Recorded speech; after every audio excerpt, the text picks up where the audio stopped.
Hello there, and welcome to this taster lesson for the A-Level Film Studies course. My name is Mr. Compton, and I run the Film and Media Department at Goffs Academy. I put together this video lesson for you to give you a sense of what we do on the Film Studies A-Level course, how it's structured, and to run through some basic film sequence analysis too. There's a lot to pack in there, so I'll move through it all fairly swiftly. Of course, the advantage of doing this as a video lesson is that you can stop and pause it whenever you need to make notes. So firstly, what is film studies? Well, without being too obvious, film studies is the study of film. But of course there's more to it than that. In this subject we talk about reading films, and we look at them in a similar way to how English literature students look at novels or plays. We look into the symbolism and imagery used. We look at what they say about the person or people who made them and the time and place they lived in. We look at how film represents people, places or ideas. And we look at how films make their audience feel and experience emotions. Because that's what stories are about really, isn't it? Making people feel something. And that could be anger, fear, happiness, triumph, heartbreaking sadness, or countless other different emotions. A filmmaker aims to cast a sort of spell over you as you watch their film, where they have control over what you see, sense and feel. In film studies we look at how this is done, and even attempt to do it ourselves. So why study film? Cinema is arguably the 20th century's most influential art form. It's hard to find a subject that film is yet to tackle. As the British filmmaker Bevan Kidron says, "We honour reading, why not honour watching with the same passion? Consider Citizen Kane as valuable as Jane Austen. Agree that Boys in the Hood, like Tennyson, offers an emotional landscape and heightened understanding that work together. Each a memorable piece of art, each a brick in the wall of who we are, and no less helpful to understanding our life and times as Shakespeare is in illuminating the world of Elizabethan England." Surely something as powerful, moving and important as film is worth studying. Of course, it is also a full A-level which will help you achieve a place in university or perhaps a job. This could be in the film industry, or it could be in any line of work. There are so many transferable skills you'll learn on this course. Analysis, academic reading and writing, communicating in a variety of ways, storytelling, script writing, cinematography, video editing, the list goes on. Film studies is a full course, but it's got a ton of variety too. So let's look at what you will study in a little bit more detail. The course is split into 3 separate components worth roughly the same percentage of your overall A-level grade each. That is 2 exam units and 1 coursework unit. Firstly, there is component 1, varieties of film and filmmaking. This is an exam unit worth 35% of your overall grade and consisting of 3 different sections. Section A is Hollywood 1930 to 1990, in which we study Hitchcock's masterpiece Vertigo and compare it to Ridley Scott's visually stunning and massively influential Blade Runner. In Section B, we look at American films since 2005, focusing on differences between mainstream and independent cinema.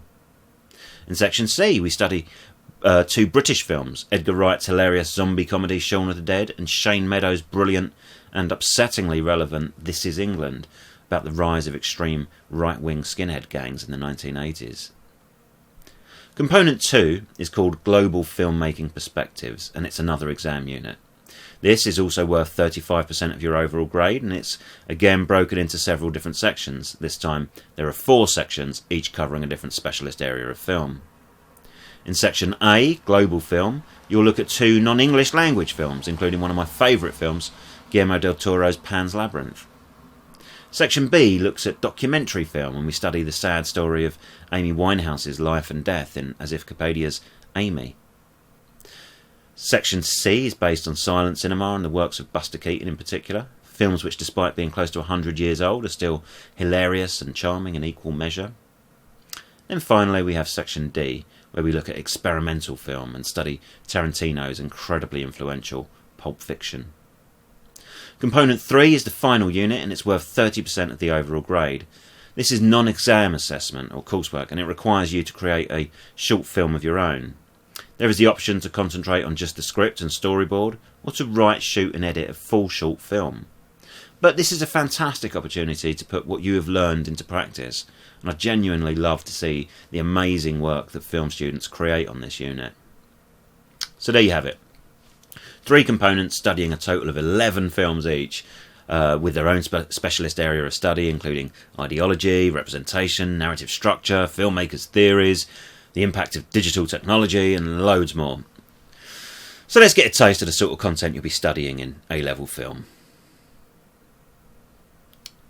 It might seem like an odd place to start, but I think that we can learn a huge amount from bad movies. In fact, I've watched so many of them that I'm beginning to worry I might not be able to tell the difference anymore. I'm not talking so much about films which are knowingly bad, like those Sharknado type films. I mean the really awful ones, which were made by people who were trying their best to make something great, but somehow missed the target by a lot. The Room is a famous example of one of these films, and if you haven't seen it, I certainly do recommend it, as well as the more recent film about the making of The Room called The Disaster Artist. So why watch bad films? Well, aside from them sometimes being massively entertaining, we can often spot the things they do wrong more easily than we can see what went right in a good film. When we watch a competently made film, we tend to take certain things for granted, like the script, the art design, the soundtrack, and all manner of other things. Sometimes you need to see it done badly to really appreciate how important that particular aspect of filmmaking is. So watch this extract from a rubbish film called Hard Ticket to Hawaii, and note down some specific things which you think it does badly.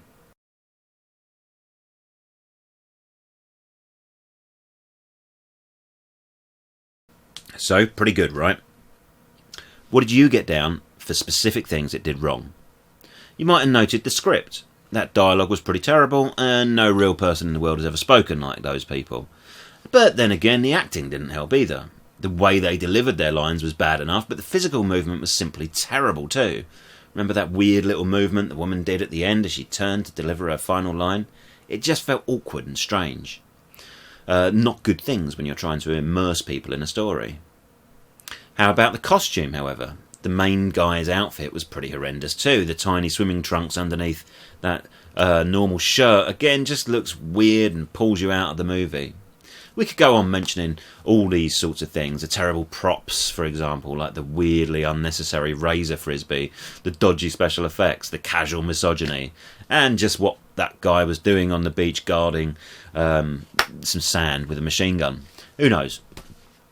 What we do know, however, is that the sequence's failures actually help us identify the sort of areas we need to be looking at as film students.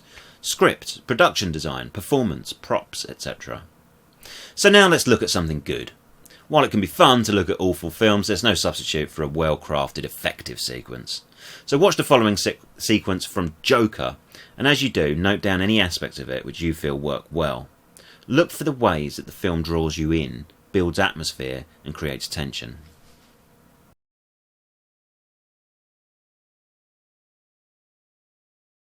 So what did you note down? Perhaps you chose aspects of the sound design, the crazy laugh maybe, or the sound of the train. Perhaps you chose to mention the costumes, the way that Arthur's costume turns from sort of silly and embarrassing at the start of the scene to weird and terrifying at the end of the scene. Or maybe you noted the relevance of the fact that the bad guys were dressed as businessmen and bankers. It's likely that you picked up on Joaquin Phoenix's incredible performance, or perhaps the fact that the storyline is engaging, dark and compelling. Equally, you could discuss the cinematography and the disconcerting effect that the lights going on and off has on the scene, and how it affects our idea of this character. All in all, there is a lot going on in this scene, and it's very useful for us to have a way to organise all of these different elements, and that's where something called the key elements comes in. The key elements of film are simply the areas of film which we can look at to help us see all of the different creative choices the filmmakers have made. Used effectively, together they create a powerful and engaging piece of cinema. Used poorly, they create Hard Ticket to Hawaii. So the key elements of film are cinematography, the way the camera is used, sound, both music and sound effects, mise-en-scène, that's the props, costumes and settings, editing, the way the film's put together, and performance, the choices the actors make. We'll go into all of these elements in much greater detail when you begin the full course, but it's a good idea to get to grips with them as early as possible. So that about wraps up your taster session. I hope you've found it interesting, and I hope you've enjoyed the film choices we've discussed. What I'd like from you now, however, is to get an idea of what films you consider good and what you consider bad.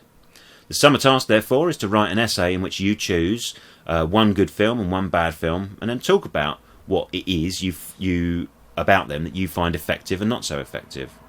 Try to use the key elements which we've discussed and follow the guidance on the task sheet which you'll be provided with. I look forward to reading your work, and I look forward to meeting you in September. So until then, goodbye.